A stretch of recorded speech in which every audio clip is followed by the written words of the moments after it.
Uncle जी, मैंने stock market बाबा के बारे में सुना है, कौन है वो, आप जानते हैं? कुछ बताइए उनके बारे में।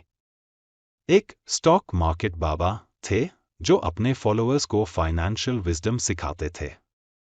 एक दिन उन्होंने अपने फॉलोअर्स को रिच डैड पुअर डैड किताब की कहानी सुनाई।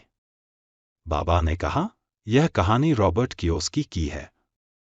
रॉबर्ट के दो पिता थे, एक रियल फादर जिसे वो पुअर डैड कहते हैं और दूसरे उनके बेस्ट फ्रेंड्स फादर जिसे वो रिच डैड कहते हैं। पुअर डैड हाईली एजुकेटेड थे, गवर्नमेंट जॉब में थे, लेकिन पैसे के मामले में हमेशा स्ट्रगल करते थे। वहीं रिच डैड के पास ज्यादा फॉर्मल एजुकेशन नहीं थी, लेकिन वो सक्सेसफुल बिजनेसमैन थे और फाइनेंशियल लिटरेसी को समझते थे। बाबा ने समझाया कि किताब में फाइनेंशियल फ्रीडम के लिए कुछ की प्रिंसिपल्स दिए गए हैं, जैसे एसेट्स वर्सेस लायबिलिटीज। रिच लोग एसेट्स खरीदते हैं जो उनकी पॉकेट में पैसा डालते हैं, जबकि पुअर और मिडिल क्लास लोग लायबिलिटीज खरीदते हैं जिन्हें वो एसेट्स समझते हैं, लेकिन असल में वो उनके पैसों को खींचते हैं। माइंडसेट। पुअर डैड ने हमेशा स्टेबिलिटी के लिए हार्ड वर्क करने और अच्छी जॉब पाने को कहा, जबकि रिच डैड ने एंटरप्रेन्योरशिप, इन्वेस्टिंग और फाइनेंशियल इंडिपेंडेंस के बारे में सिखाया। रिच डैड कहते हैं कि जॉब कभी भी आपको रिच नहीं बना सकती। Financial education. बाबा ने जोर देकर कहा कि किताब हमें फाइनेंशियल एजुकेशन की इंपॉर्टेंस बताती है।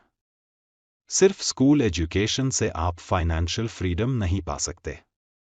पैसा कैसे काम करता है, टैक्सेस, इन्वेस्टिंग और बिजनेसेस की समझ होना जरूरी है। Taking risks. बाबा ने फॉलोअर्स को बताया कि रिच डैड ने रॉबर्ट को हमेशा कैलकुलेटेड रिस्क्स लेने की सलाह दी। उन्होंने कहा कि अगर आप हमेशा सेफ खेलते हैं तो आप अपॉर्चुनिटीज मिस कर देंगे। बाबा ने अंत में कहा, अगर आप फाइनेंशियली इंडिपेंडेंट बनना चाहते हो तो आपको अपने पैसे को समझदारी से मैनेज करना सीखना होगा।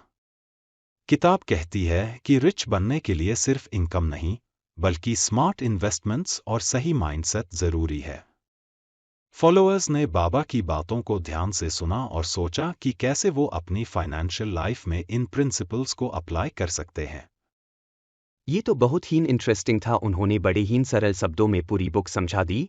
क्या आप मिले हो उनसे कभी? नहीं, मैं मिला तो नहीं हूँ, बट सुना है उनके बारे में काफी और वो काफी पॉपुलर थे।